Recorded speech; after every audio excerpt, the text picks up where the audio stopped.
Hello everybody, my name is Asiso and welcome to another Destiny Rising video. In this video we'll be going over Rossi 11, the new Arc legendary we just received. He has quite the interesting weapon combination, being piercing, the bow, and rapid fire, the auto crossbow. For more Destiny Rising content, please leave a like and subscribe, and if you're on mobile and you see the hype button, please press on that. That really helps the channel. Now, going over the overview, as you can see, there's only one mythic bow added, being the Yoshimoto, and I would advise that this is the weapon that you will be using for Rossi 11. The reason is because the crossbow is actually the most broken weapon in the game. So yes, they nerfed it, but they only nerfed its piercing damage against piercing type Shinkas. So really, it's fine. It still does the exact same damage everywhere else. So for weapon combination, I would advise using the Yoshimoto. And then with the Yoshimoto, you also use the Mahamayuri. I always butcher that name, and I actually said it well this time. Don't have to re-record. Beautiful. So Rossi 11. Rossi 11 is a defense type unit. As you can see here, defense type and medium range. Yep, defense type, medium range, debatable depending on the range of the bow. So maybe the bow doesn't have as much range as a sniper rifle or a pulse rifle. That's okay. A linear fusion rifle, I mean, that's okay. So the relic abilities. We start with the passive. It's called Ionic Protection. When any of Rossi 11's abilities hit targets, they grant 1 point of passive energy, up to a maximum of 9. Passive energy is converted into an overshield at a 1:40 ratio every 2 seconds for 6 seconds. So basically they get an overshield every 6 seconds. And how thick the overshield is depends on how many, hits you landed with your abilities.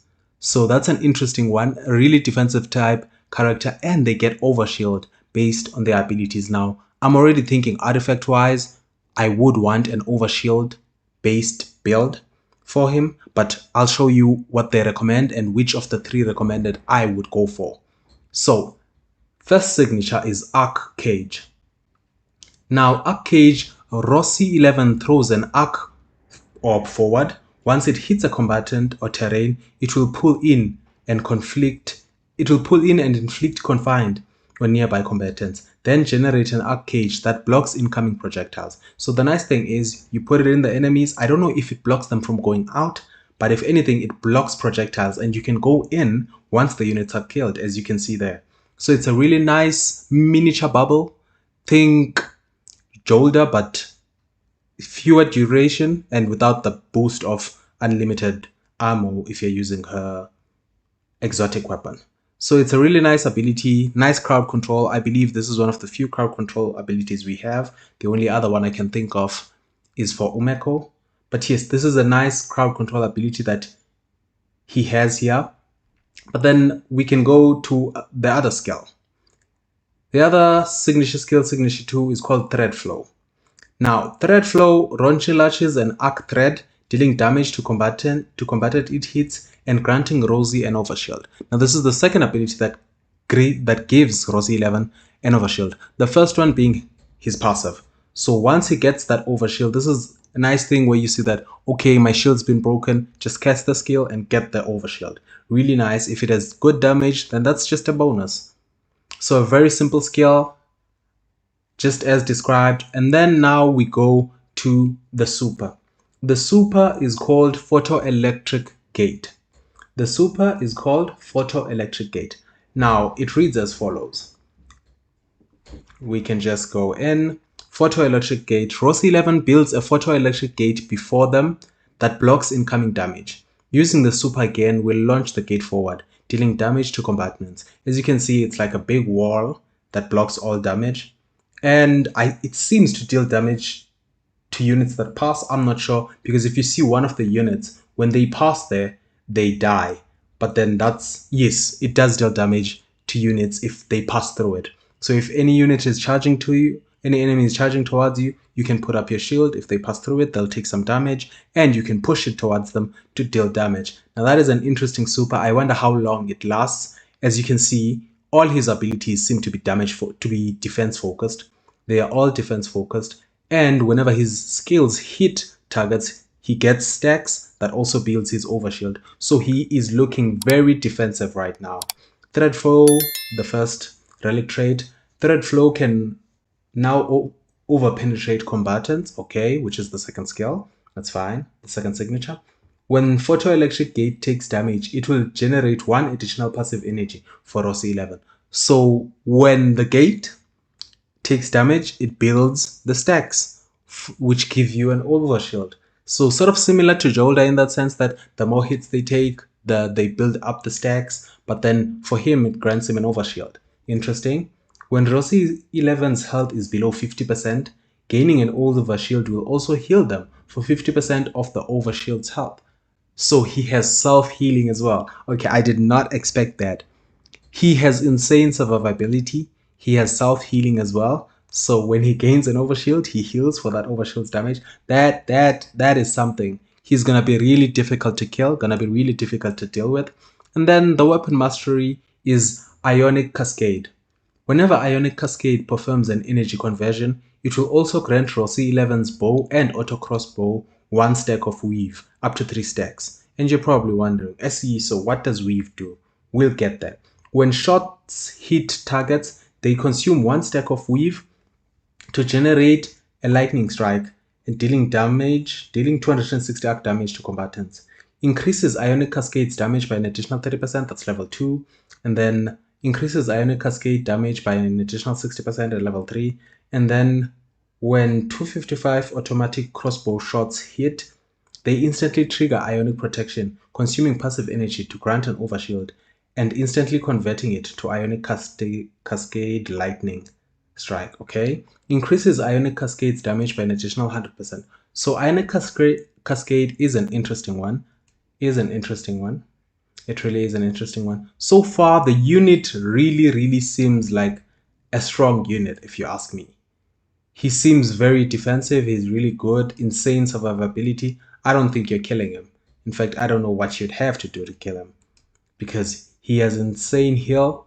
If anything, he's a bit selfish in the sense that his healing is on his side, but I wouldn't call that selfish. It's a self-heal, kind of like Jolda, kind of like Gwen.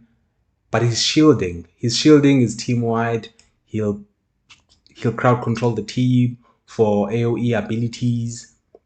He is looking to be a really great unit that we can actually use, and I'm looking forward to him because I like the weapon combo.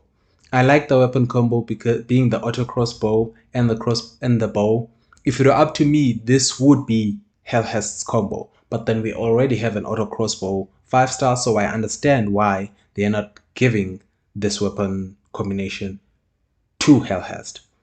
But now we can talk about his build. For the build, let's start with the talent tree. Talent tree, when the thread flow passes through the arc cage, it will activate arc cage to trigger an arc explosion, dealing 500 arc damage to combatants in a 6-meter radius. This effect can trigger once per use of thread flow.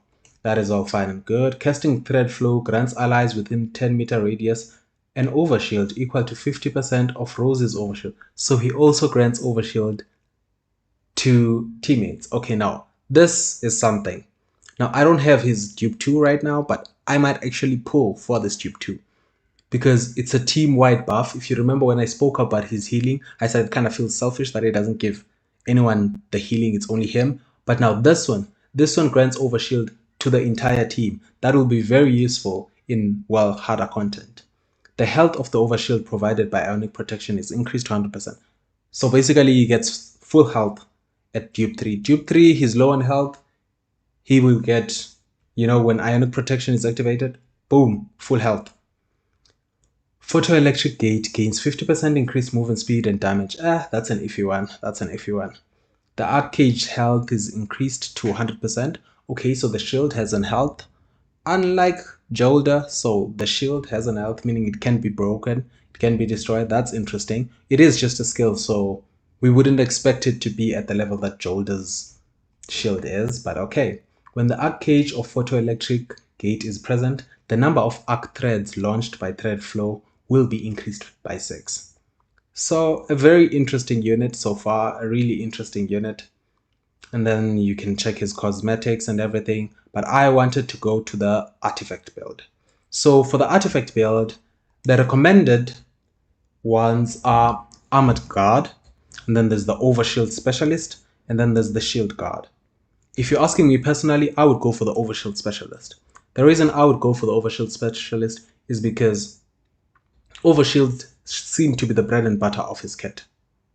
Overshields seem to be the bread and butter of his kit. If you see here for Bulwark Evolution, he will take damage, grants 1 stack of armored.